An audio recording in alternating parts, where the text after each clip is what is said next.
Turksy knows. It's gonna get kind of boring down in the comments from now on. I know. No, Micah constantly hounding us, telling us we're bad readers, saying we question things, yada yada yada. Oh, it's gonna be quiet. A little too quiet.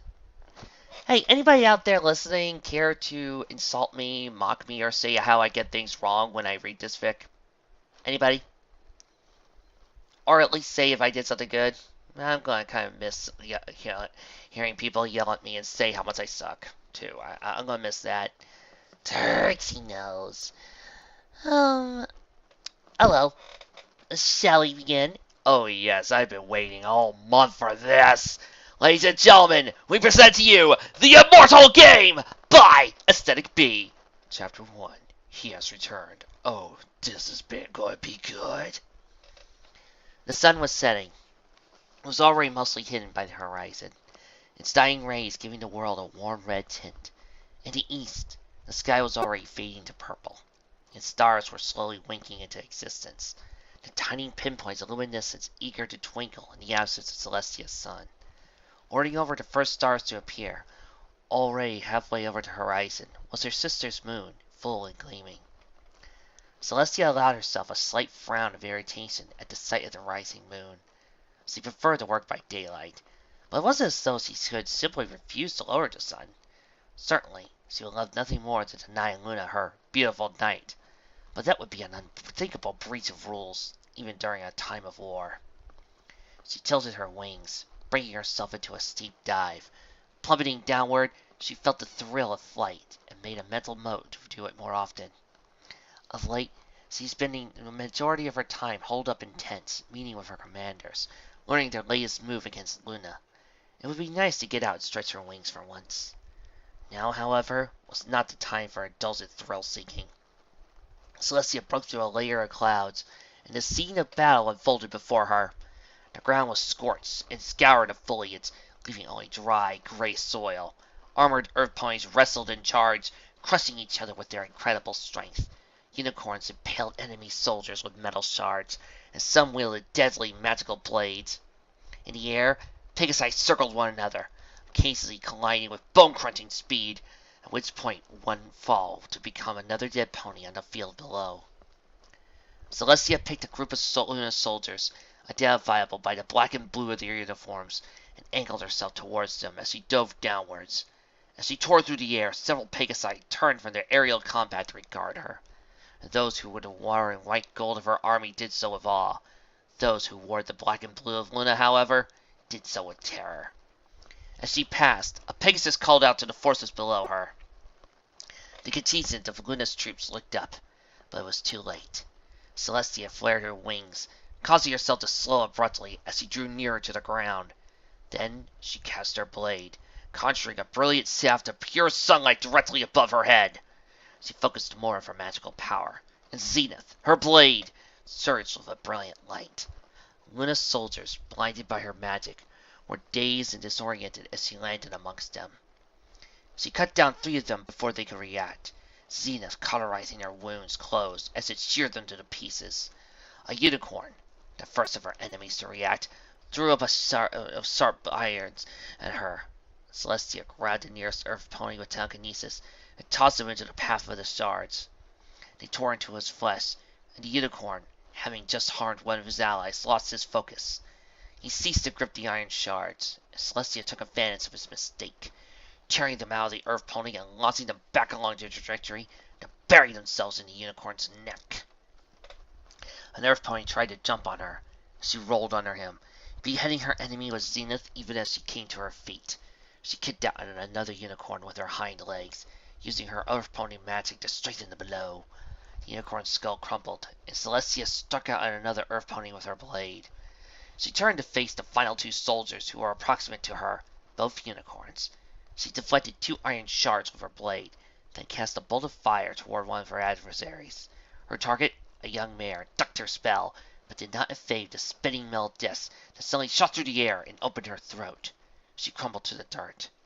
The remaining unicorn, a stallion, looked from his fallen enemy to Celestia. He backed away slightly. clearly aware of the fact that he stood no chance to the unicorn. Celestia did nothing. Instead, she watched as a tiny point of blue energy built around the far side of the unicorn's neck. There was a flash of blue light, and another unicorn suddenly stood beside her only remaining adversary. The new arrival bowed sharply to Celestia as the remaining soldier of Luna fell to the ground, slain by her teleport splice. Lieutenant Corsair? Celestia greeted the new unicorn and rose out of her bow. She was a deep blue mare with a long, straight mane of white that contained a single streak of black. She wore a stiff white coat, hidden underneath a flowing white cloak, each of them trimmed with gold. Along each side of the collar of her cloak were 5 golden sunbursts, each within a circle. She was the most powerful unicorn alive, and as such was a tremendous asset on the battlefield. Celestia watched as her own troops surged around her, overtaking the persistent and pushing Luna's forces back. "We assume," she said to the unicorn standing before her, "thou hast a report for us?" Esther Corsair nodded. "Yes, Princess. We have lost the edge, but with minimal casualties. Luna's forces overtook us despite our slight numerical advantage." Celestia frowned. She had prepared for the eventuality, of course, but it was still a nuisance. "Why?" she asked simply. "I wasn't present, but it seems her personal guards had something to do with it. The Pegasus destroyed an entire air contingent by herself. Were I there, we would not have lost, but I thought it would be more useful on the front. I am sorry, Princess." Celestia thought for a moment, then decided that Astor had not done anything wrong, and did not warrant a punishment. She knew she was playing favorites, but the unicorn was her favorite. She was smarter and stronger than any other commander in her army, by order of magnitude. "We shall retake the ridge," she said at last. "That will take a command of the 22nd and 25th, along with a contingent of air power. I shall strike from above, opening a—" She stopped, looking up sharply. The troops ahead of them, the ones pushing Luna's forces back, began to scream. The sound wasn't the usual cacophony of war, but rather the bone-chilling sound of trained soldiers wheeling in terror. Through the chaos of the battlefield, she saw her soldiers frantically running towards her, weapons and armor abandoned, and made a single sound. "It's Luna!" Celestia felt a surge of both hatred and excitement. She shared a look with her lieutenant. "Princess," Astor began. "Let me—" "Nay, Astor." Celestia spread her wings and brought Steve to a ready position. "Thou art not prepared to face her. Not yet. Take the ridge." Astor made a sullen face, but nodded and vanished in a burst of blue energy. Celestia brought herself forward and into the fray with several beats of her wings. She landed amongst her scattered soldiers and flared Steve so as to draw their attention. "To us!" she shouted. "Form ranks! Push forward, soldiers, for Equestria, in the name of the king!" She slew 2 of Luna's warriors with a single swipe of her blade, then set a unicorn on fire with a simple spell. "To us!" she shouted. She scanned the battlefield, searching for a sign of her sister, but Luna was nowhere to be seen. "In the name of the king!" Her soldiers took up a battle cry, surging around her to push deeper into the battlefield once again. It was then that Luna made her presence known once again. A torrent of bats came over her forces, black with glowing blue eyes. They swarmed around her soldiers, tearing tiny chunks out of their flesh when they could. Her soldiers screamed and curled up onto the ground, unable to fight the newly arrived foe. Celestia scowled at the magical swarm, then challenged power into her blade. It burst into brilliant light once more, and the bats withdrew, screeching as they converged into a dark cloud above her, just outside the light cast by her blade. They funneled upward, then arced towards the battlefield, converging on the form of a blue alicorn. There they landed, each bat melding into an elaborate hooded cloak that fell loosely over the other princess's form. Celestia watched the pointless display with disinterest. She stepped forward, away from her soldiers, until she and Luna stood apart from their armies. To Celestia, Luna aligned perfectly with the rising moon on the horizon. She knew that, in her sister's eyes, she stood against the setting sun. Luna spoke, magically charging her voice with volume. "The sun is setting, sister. Best thou find a light to huddle beneath, lest the dark devour thee." Celestia didn't answer, instead raising a single eyebrow at her sister's words. Luna had always been a bit overdramatic. She held the blade at the ready, counting on the fact that her sister would strike force. Luna drew her own blade, an almost identical staff of concentrated moonlight, and charged. Their blades met before them, the energy between the two magical constructs flaring. Celestia felt a corrosive bite of magic radiating from Luna's blade. Nadir. She drew away, pushing against Luna's blade, even with her own as singed the hair of her adversary. The inks pulled their blades away, and the harmful effect of Luna's blade subsided. Celestia pressed the attack, striking out at her sister with a series of lightning-fast blows. Luna, in a display of excellent blade casting, either blocked or turned each blow away with Nadir, before beating her wings to flip over Celestia's head. Their blades met once again in the air above Celestia. She saw her sister sneer. Luna landed, swinging Nadir at Celestia's face. Celestia ducked under the weapon, feeling the odd, magical burning sensation that seemed to emanate from the blade.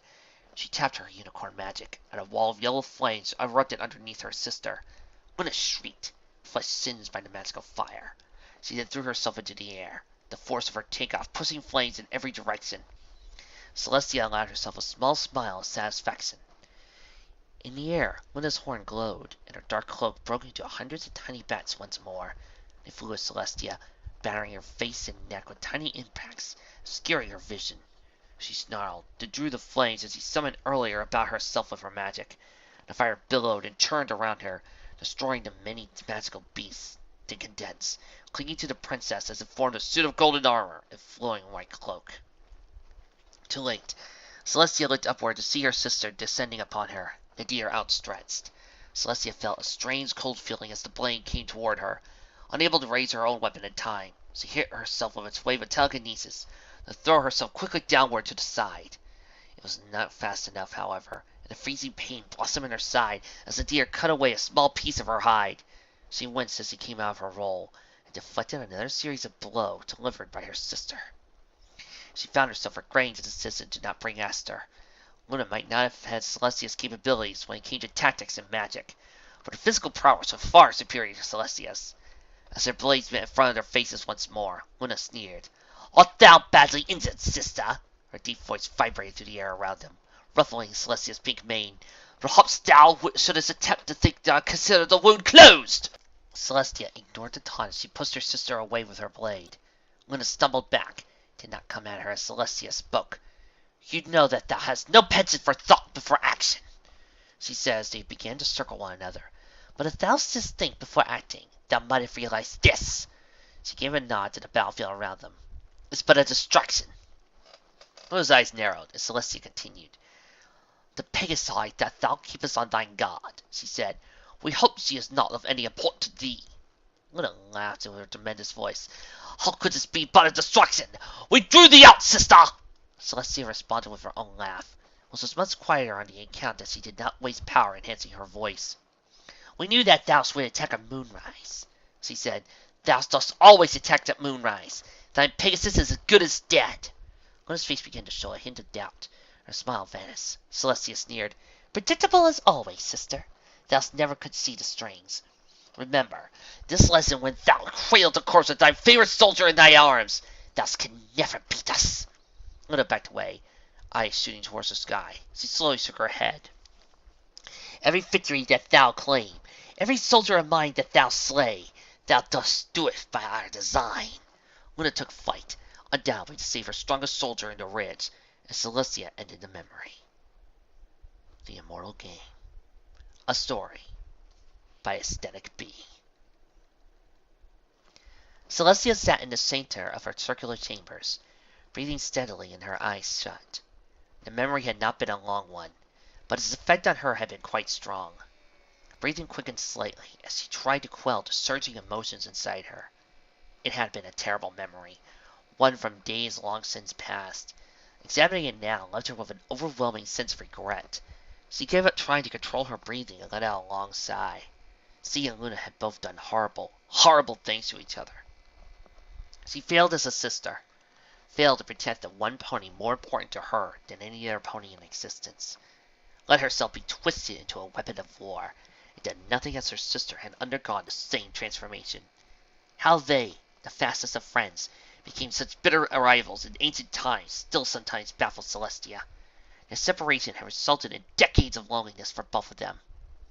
Celestia realized she was angry. Yes, she clearly identified the emotion as rage, a feeling she did not experience often. She and Luna had simply decided one day to take up arms against each other and sunder the entire race of pony. Some pony had been responsible for their conflict. Some pony had started Celestia, hurt Luna, and indirectly caused the deaths of tens of thousands of ponies. It was only natural. Celestia decided that she'd be angry at them. She let the rage run its course rather than stifling it. She stood off the wide, circular bed that dominated her chambers and began to pace, examining the memories she had been necessary. She decided she would need to look at others from the same time period. She had already been over the more immediate memories of her sister, the ones surrounding her corruption and the birth of Nightmare Moon. Now she had to go deeper into the past. Luna was the reason she had called up the dreadful event in the first place. Even after so much time in the present, Celestia's sister was still acting distant and sullen. Most of it, Celestia believed, was from guilt. Still, there were things she didn't know about her sister, behaviors she didn't understand. She needed to delve into the past, remember everything she could about her sister, so as to gain the greatest possible understanding of the other princess. It was Celestia's responsibility to ease Luna's troubles, and to help her sister adjust to the new world. Luna was having trouble, and it didn't help that ponies in Canterlot were either terrified of her or ignored her outright. It didn't help that Luna spent 4 hours a night sitting in the empty room as no pony came to her court. Celestia watched matters unfold for a time, but decided after a point to intervene. She would not let her sister spiral downward into depression and jealousy once again. She failed Luna too many times before. Yes, she decided, she would continue to delve into disturbing memories of the past. She would also make a greater effort to manipulate the palace staff from afar, nudging the right ponies in the right places. She would need to ensure that Luna had ponies around her to talk to, ponies who would not shrink away from their princess. She would also need to find problems that Luna, not Celestia, could solve that the other princess should not feel redundant. She would, if she had to, create problems for her sister. She made out the sound of 2 sets of hooves approaching. I was not surprised to hear a knock at her door. She briefly wondered what kind of problem had arisen that warranted disturbing her at such late hour, then telekinetically opened the door. Standing in the doorway to her chambers was Index, one of the palace administrators. He was shifting from hoof to hoof, clearly anxious. Sailing mirrors before him stood Princess Luna, wearing a dark scowl. Princess! Index gave a low bow before coming to his feet again. Please forgive me for asking for your counsel at such a late hour. Celestia looked from Index to Luna, confused. Luna saw her glare, looking supremely displeased. Had she been unable to attend whatever Index needed? It seemed unlikely. By now Luna was well versed in the workings of modern equestrian government. A feeling of unease began to settle in Celestia's stomach. This was not good. Continue, she said to Index. Index seemed somewhat cowed by Celestia's one-word response. The fact she had not excused him. He saw an uneasy glance back at Princess Luna before turning back to Celestia. He began. He watched his mouth, clearly at a loss for words. Could we speak privately? He asked finally, shooting another glance back at Luna. Suddenly Celestia understood. The request was so disrespectful to Luna, it was to be insulting. No, Celestia said simply. She tried not to sound too harsh, and under normal circumstances she would have been much kinder to the poor unicorn. Luna took precedence, however. What did you come here to ask me? Index, clearly distraught, wrung his hooves. Luna! Princess Luna! Princess Luna, yes. 1,000 apologies. Princess Luna has ordered that the escort assigned to Twilight Sparkle be abolished. Suddenly, Celestia understood. Twilight was in Canterlot that night, to spend the night with her and Luna. It was a tradition that, as a guest, she be given an escort of at least 2 princesses' guards. Such a measure was by no means necessary, but Celestia did not want to leave her pupil alone. She was currently eating a meal after arriving from Ponyville. It was very late, and no pony would be in the dining hall to eat with her. Twilight, while quite introverted, would not likely appreciate taking her supper completely by herself. Celestia had thought ahead, and seen to it that she and her pet dragon would have some pony to talk to. For whatever reason, Luna had ordered Twilight's escort away. Celestia couldn't fathom why, but she also knew that Twilight would be fine without them. The young mare knew her way out around the palace. Index, however, had not seen it fit to follow through on Luna's order. He had come to Celestia rather than carrying it out. Celestia concealed her immense displeasure at the situation. The last thing Luna needed was some pony questioning her authority. Hopefully, Celestia could still turn things around.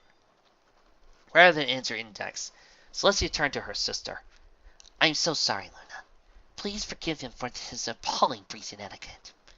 At this, Index paled and glanced quickly at Luna, before turning back to Celestia once more. Princess, he said, if I have done something wrong, please accept my so sincere apologies. I never... Index, you have worked in this palace for what, 12 years? 13 years, 4 months, and 6 days, Celestia recalled. 13, Princess. And have you enjoyed serving so close to me? Yes. Of course, Princess. It's an honor to work under you. And when you cannot solve a problem, who do you bring it to? Why, you, Princess. Your wisdom and judgment are unparalleled. And when I give you an order? I would follow to my death, Princess. Celestia leaned forward and spoke softly to the administrator. And why, she said, do you do these things? He began to imagine her immediately. Because you are the ruler of Equestria, he said. Because you are my princess, and... Realization dawned on his face. He slumped this book again, losing his indignant tone. Princess? He began. Not to me. Index turned to face Luna. I have wronged you, Princess. From the bottom of my heart, I ask that you forgive me. Luna gave the kneeling pony a cold stare. When she spoke, her voice was hard. If thou hadst sought to undermine my sister's authority, what might thy punishment be? At this, Index began to tremble physically. He stammered. Luna cut him off. Be about thine business, she said curtly, and do not make this mistake again. Index gave a tiny yelp at the rubber man before hurrying away. Cast one look at the Alcorns before rushing around a corner as fast as he could without running. Celestia felt a strange pinch of pity for the pony. Then she stepped out to meet her sister. I was giving you an opening to be nice, Luna, she said. That's why I was so harsh with him to begin with, so you could seem kind by comparison. Luna scoffed. Thou callest that harsh? By ancient standards, I was kind. He still has a job. We don't live in ancient times anymore, Luna. 1,000 years has passed since you last ruled. As if I could forget, Luna said wearily. When thou art twice my size, and every pony looks at me strangely when I say thou. She gestured to the end of the hallway. Shall we? Celestia began to walk with her sister towards the dining hall. Are you excited to meet Twilight? For the first time in several days, Celestia saw her sister laugh. Thy last student was a weapon bred and trained to murder me. Forgive me if I am less than thrilled to meet another. Luna! I was kidding, sister. Twilight and I have already met, and she was interesting enough. I shall be pleased to be formally introduced. Oh, right. Celestia said as he rounded a corner.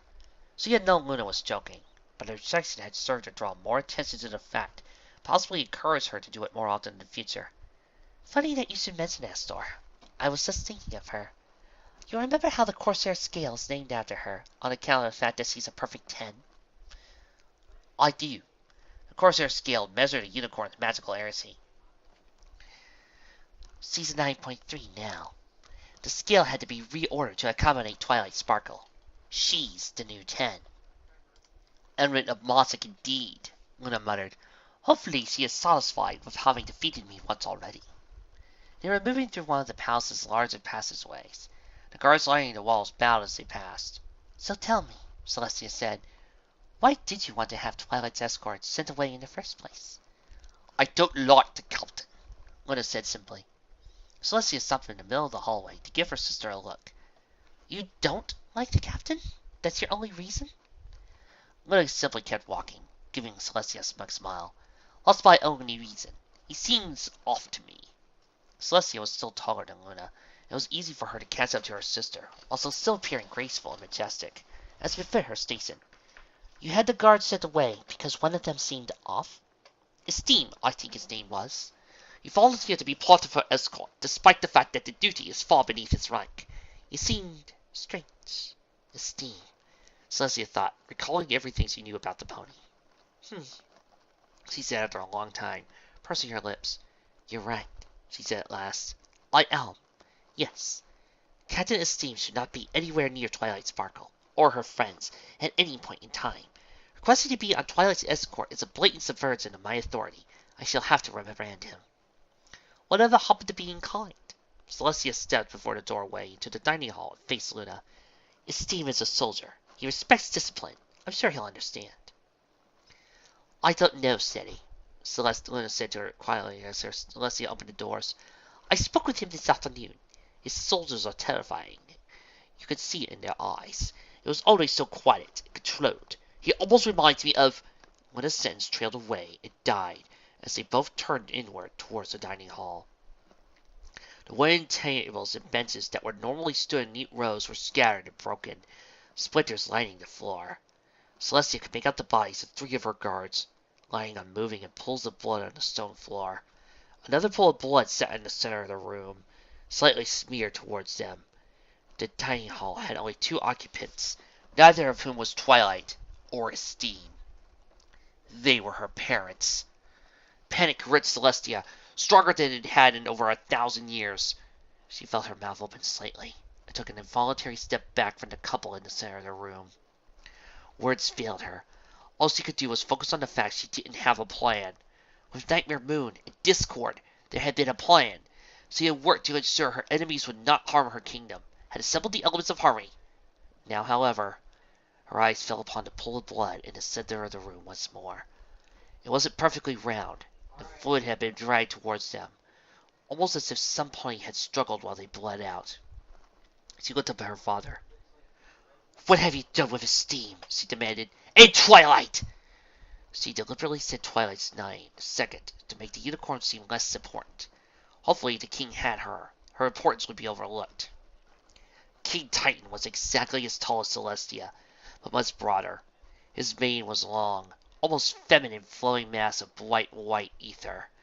His wings and coat were matte black. He wore nothing, and his cutie mark was a simple white circle. His face bore the expression of dispassion that Celestia remembered so well. His eyes were cold and distant, his mouth a thin line at the end of a square muzzle. He was handsome, in a way. Since they were the same height, it was difficult to tell how much older Celestio he really was. But if one looked closely, they could notice the tips of the wings split into the same bright ether that he had in place of a mane, and his irises were burning as white as well. He had a certain stillness to him, as though he could stand in the hall forever, watching with disinterest as the stone walls crumbled around him and were overgrown. Titan spoke in a fluid, resonant tone that seemed to demand attention, despite not particularly loud. You forget, he began, our first rule.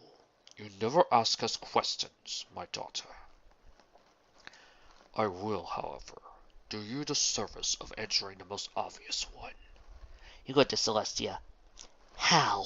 She asked simply. I had help, the elder Alicorn said. You failed to fully bury the knowledge of our existence and our imprisonment. A unicorn of considerable talent was all it took to tip the scales and allow me to break our bonds. How could you have made such a grave oversight is beyond me, however. I taught you to be better than this. Celestia didn't bother masking the disgust in her voice. You taught me to be hateful, paranoid, and alone. Titan tilted his head slightly, as if confused. I taught you to rule. He waved a hoof and began to pace the room. Let's not do this, Celestia. You could stand there and wax philosophical about what ponykind deserves while I argue with you. Or I could scream and yell and stomp my feet, expressing my anger at you for imprisoning me in the first place. We could taunt one another and bring up painful memories from long past. I'm sure you can hint vaguely at all the plots you have in place just for this occasion. I don't want to do any of these things. I don't even want to fight you, though I suspect I will have to. Instead, let us simply allow the events of tonight to unfold uninterrupted. You will fail to defeat me, and your former pupil will break you down into your component parts. I will use your power to create a son, whom I will appoint the new prince of Equestria. Luna will be captured and forced to be his lady wife, and I will begin reverting things to their natural order, while he and his faithful student pacify the population. His faithful student. Celestia felt a chill, turned to her mother. Where the king looked upon them with disinterest, Queen Terra's eyes were filled with hate. Her lips were pulled back in a sneer. Her nostrils flared. The expression was almost comical on the queen, as her coat was a forest green and mane a sunshine yellow. Celestia knew that Terra was much younger than Titan, and likely younger than herself now. Terra snarled, "Your precious student!" Titan interrupted. "Enough, Terra," he said simply. "Tell them nothing." Terra stopped talking immediately. Her outbursts had been enough, however. And Twilight was still alive and working with Titan. It meant only one thing. Her faithful student had been enslaved by that sliver of darkness. "I must admit," Titan continued, "I was surprised to find you in power upon my return. With me gone, I could only imagine that discord seized control of the world once more. How you managed to defeat Interconquest is beyond me. My old rival was not a force to be trifled with. I also find it interesting that you have aged so little since I saw you last, Luna. It would seem that your old rivalry did not end with me out of the picture. A pity. Considering you are Celestia's age, the two of you might actually stand a chance of opposing me. As is, you are severely outclassed." Celestia grit her teeth. There's more to ruling than power, Titan. She needed to think. Her imminent death was no reason to shirk her duty, ensuring the safety of ponykind. Her opponents might have Twilight, and they might hate her and her sister by the combined 2.5 millennia. But that didn't make the situation hopeless. It does make the game they were playing a difficult one. Celestia made her first move. "Run, Luna!" She knew Luna hated being ordered by her. They were, however, supposed to be equals. She also knew that her younger sister would much rather stay and fight, despite the impossible odds. A part of Celestia hoped, however, that in face of such an unbeatable opponent, Luna would be able to swallow her pride and listen. Fortunately, Luna ran, speeding out through the doorway they entered through and taking flight in the hallway. Terra immediately turned to Titan. "Send me after her," she begged. "I owe her." Titan looked at his wife, deciding. "Yes," he said finally in his quiet, controlled voice. Terra flew off after the younger alicorn, leaving the two of them alone. Celestia stood motionless, but her mind was thinking furiously. "I corrupted Twilight Sparkle," she thought. "How can I anticipate the game plan of an opponent I've never even met?" The answer was an obvious one. The Sliver will have constructed anti-Twilight. So what do I know about Twilight Sparkle? Titan stopped pacing and looked into her eyes. Even after over 1,000 years, she had to suppress a shiver. "Surrender, Celestia," he said simply. "I don't want to put this off any longer. I will be king again." The Princess of Equestria gave no answer, save to conjure a brilliant blade of sunlight and level it at the older alicorn. "Twilight is studious and patient, intelligent and curious, a little timid, but brave when it counts. She both respects and fears authority. She feels the need to rationalize all of her actions and actions of those around her. She has a close group of friends who happen to bear the elements of harmony. And you let them get her," another voice accusingly said in the back of her head. Celestia flattened the emotion of guilt almost instantly. Nearly 1,100 years of life given her a mind of steel. Outside the thought process, Titan regarded her incandescent blade lazily. Faced with what was until moments before the most powerful pony in Equestria, he maintained his dispassionate composure. "I see." Celestia let him take his time. An anti-Twilight, then, would be what? Her answer almost made her sick. She'd be completely insane, unpredictable, and a patient, sadistic monster with more power than any other unicorn in the kingdom. A perfect 10 on the Corsair scale, and Twilight is trapped inside her. Celestia had to save her student. She had to save her sister. In the long run, she had to save all of Equestria. She estimated she had less than 2 minutes to live. She worked a thought speak spell and sent it to her younger sister. It was a powerful spell, and it'd be extremely illegal for a regular unicorn. Celestia, however, was past worrying about breaking her own rules. She had to save Luna. The spell connected in a moment, allowing her to send thoughts to her younger sister. Listen carefully, Luna. She told the other princess through the mind link. Terra is coming after you. You need to fly low and make for Ponyville. Find the elements. She turned to face the would-be king, alone. She wasn't afraid, really. The first rule of being able to live forever was that you would still, someday, die. Titan cast his own blade, a slim length of darkness. It didn't glow, or burn, or waver. In fact, it looked almost solid for something made of entirely of energy. The blade was a perfect representation of the king. Total control. Celestia waited for him to attack first. Every moment he delayed was one she could spend planning. Using her powerful mental discipline, she split her mind 3 ways. She had never been sure if the technique was magical or not.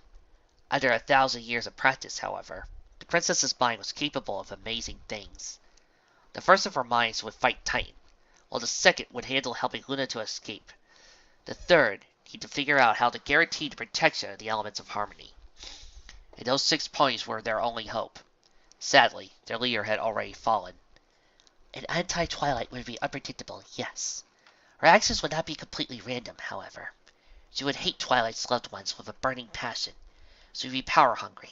Most importantly, she would have no respect for authority, no loyalty, and no fear. Titan attacked, accelerating through the sound barrier less than halfway through his lunge. Celestia was thrown backward into the surrounding rubble as he barely managed to deflect his blade. The princess knew Twilight as well as any pony, which means he also knew her student's shadow. Celestia imagined a game board taking shape in her mind. While the anti-Twilight might not know it, she had just become a piece. The game was far from over. She was vaguely aware of the other minds. The first was now fighting Titan, despite his cautiousness, losing. The second was speaking with Luna through her spell. The two would occasionally communicate, but left the third mind to machinations. The elements of harmony were more important than anything else. Titan doesn't know about the elements of harmony, she thought. Neither does Terra, nor will their son. But Twilight, or rather anti-Twilight, will. It is a safe assumption, then, that with her lessened power and disregard for her superiors, she'll seek to use the elements against them. I need to give her that opportunity. Her thoughts stuttered slightly as King Titan threw them through a solid wall. She had hoped for more time to plan, but that seemed even fighting cautiously their battle would be a short one. Celestia still had things to do, however. She communicated briefly with the part of her that was fighting Titan, that Celestia needed to ensure the Tower of Harmony was destroyed. Titan could not know the existence of the elements, and the anti-Twilight would need to know he didn't know. Destroying the tower would give her the opening she would need to retrieve them. The part of her fighting Titan answered in the affirmative, but warned against being too obvious. Since Celestia was so much weaker than the king, her only hope would be to strike fast and defeat him quickly. Since she wasn't doing that, it would be obvious to him that she was biding her time for something else. Her second consciousness chimed in, offering an easy solution. She would make it appear as though all her effort was focused on protecting Luna. Indeed, at that moment, Luna was in serious danger. The Celestia fighting Titan maneuvered in the air as to put Titan in between her and her sister's adversaries. Then, she launched a stream of sunlight at the older alicorn. He dodged, but Terra, several thousand meters away, was struck. The part Celestia was dealing with Luna expressed satisfaction. Despite her subtlety, Titan would soon figure out what she had done. Celestia was fine with that, however. In reality, the move had been to cover up her true intentions. The king might expect her to hide a play behind another play, but she doubted he would look deeper. Celestia maneuvered in the air again, this time giving Titan an extremely small opening. He attacked, throwing her through another building with so much force it broke the focus of all 3 of her minds at once. When she collected her thoughts a moment later, however, she found herself in the exact structure she had intended to throw Titan into, the palace library. The corrupted Twilight, now the princess's most important piece, would have a hatred for her friends, as deep and voluminous as Twilight had love. It would be difficult, then, to prevent the corrupted unicorn from murdering them. Fortunately, Celestia had just the thing. You need to grab a certain book. Her third consciousness told the part of her mind that was in control.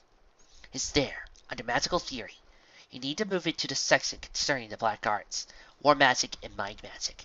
Place it underground, clear view, open to this page. Ensure Titan does not destroy those shelves. Even if the anti-Twilight didn't decide to betray her masters on her own, The page that the book was open to would likely plant the idea in her mind. In order to gain the firepower necessary to defeat Princess Luna, the corrupted student would need the books on the surrounding shelves. Celestia was, hopefully, assuring her enemy picked up exactly the book that would tell her how to harness the power of the elements of harmony. She knew that Twilight would instantly be suspicious of a book on the ground, conveniently open to just the page she needed, which was reason enough to believe Anti-Twilight would take the bait. Once she did, the book would tell her how to harness the elements of harmony for their current bearers. It was a process that did not involve killing them.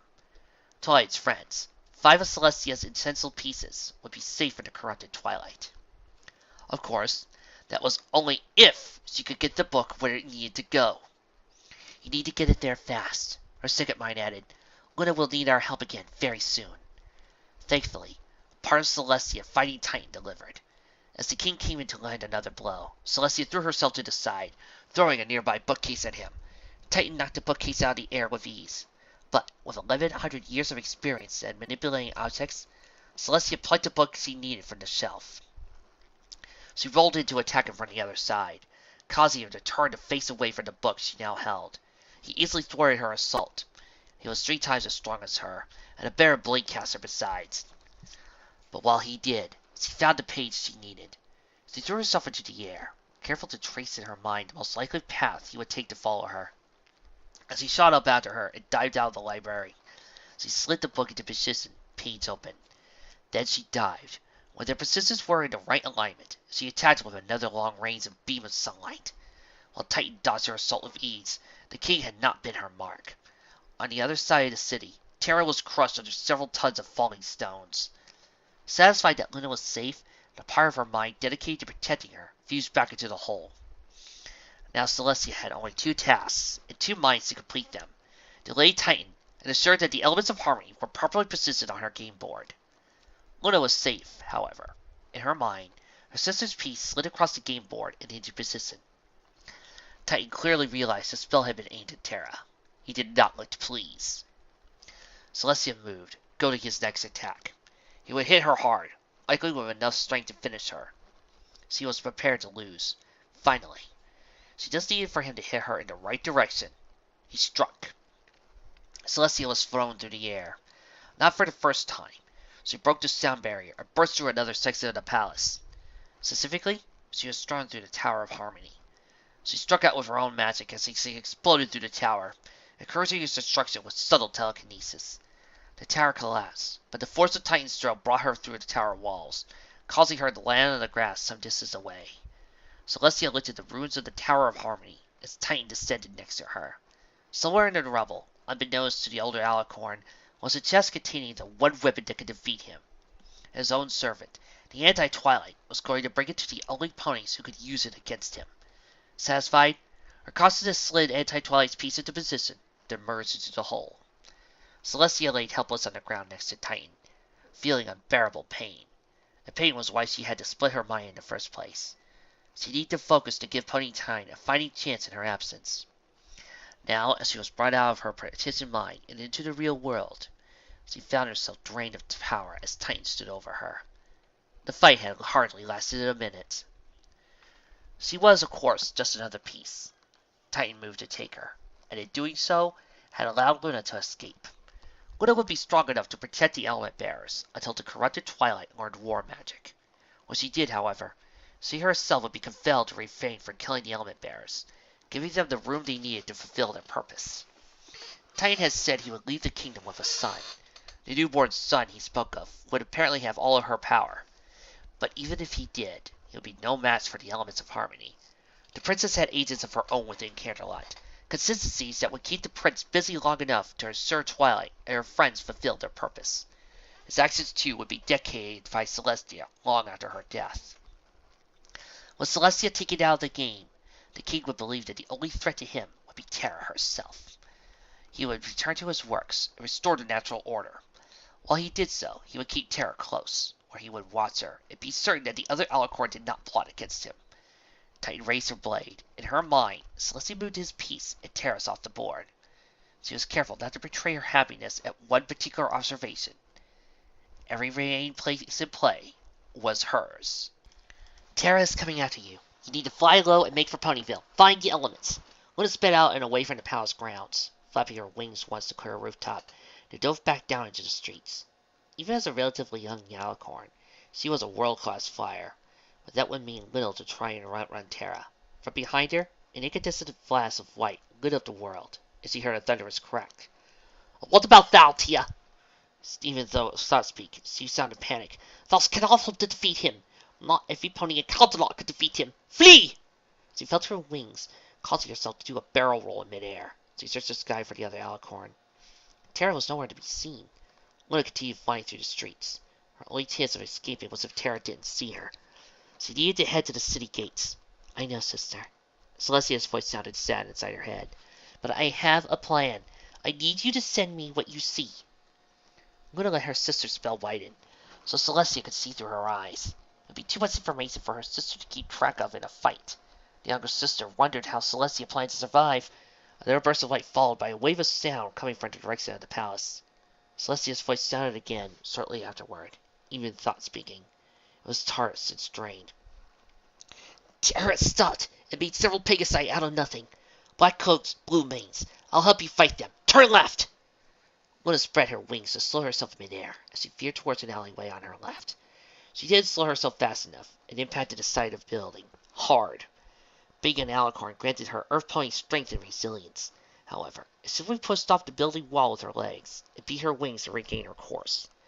Behind her, she saw a black form trailing blue blur pass along the road she had been traveling. So Thost, she thought. I've forgotten Tell's creatures could be so potent. She turned down another alleyway and came face to face with one of the puppet Pegasi for the first time. It was obvious at first glance it wasn't a normal pony. Its coat was black, a color not natural among ponykind. Its mane was a light blue, so light and vibrant it would seem to glow. The creature's eyes were the same shade of blue, no pupil. It grunted mist out its nostrils, obviously not intending to let her pass. But it was a Pegasus, and Luna was an Alicorn. She didn't slow down and sped through the alleyway. Cast a spell she had learned this Nightmare Moon to strike it with a bolt of lightning from her horn. She expected the construct to simply dissipate.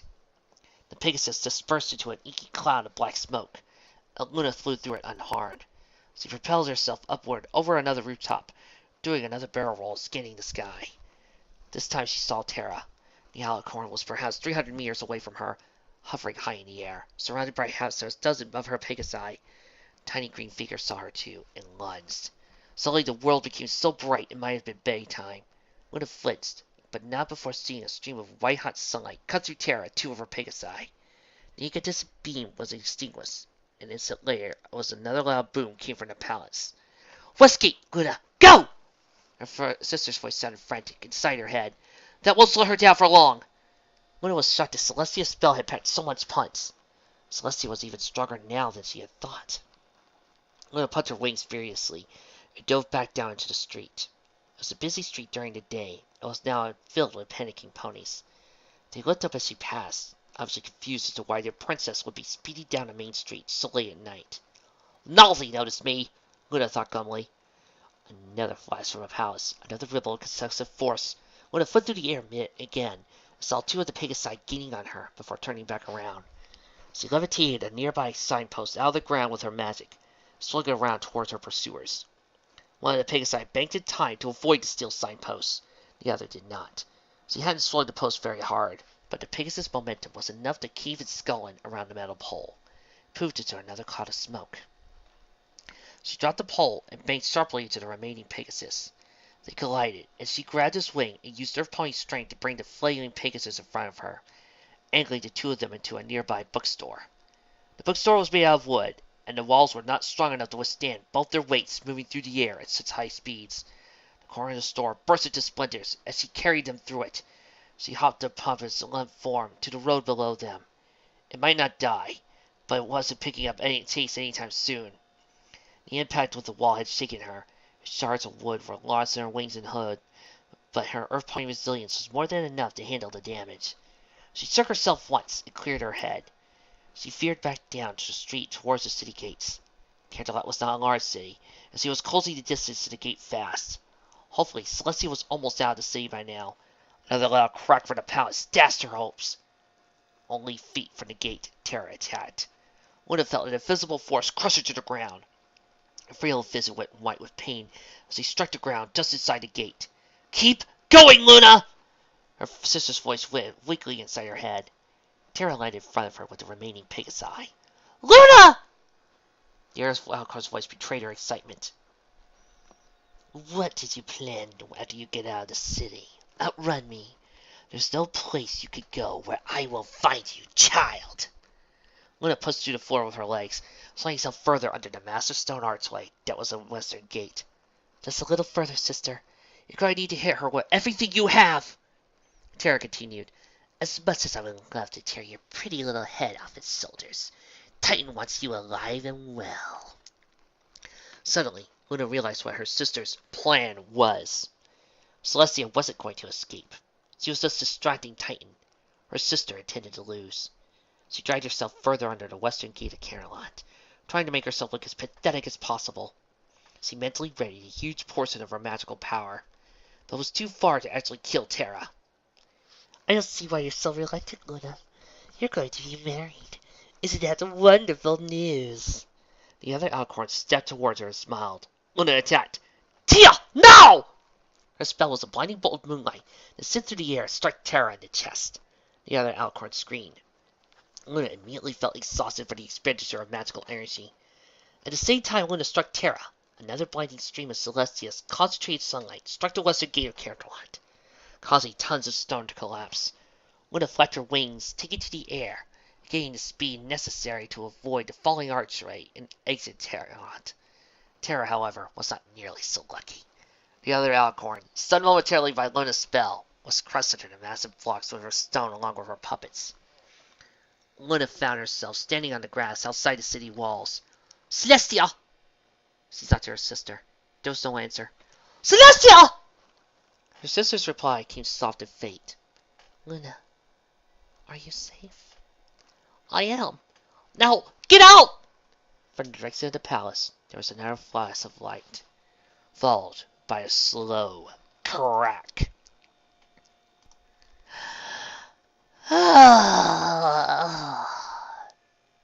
Ever have those days you read an old story that you haven't read in ages and you just remembered how much you loved it? We do. Oh, that was good.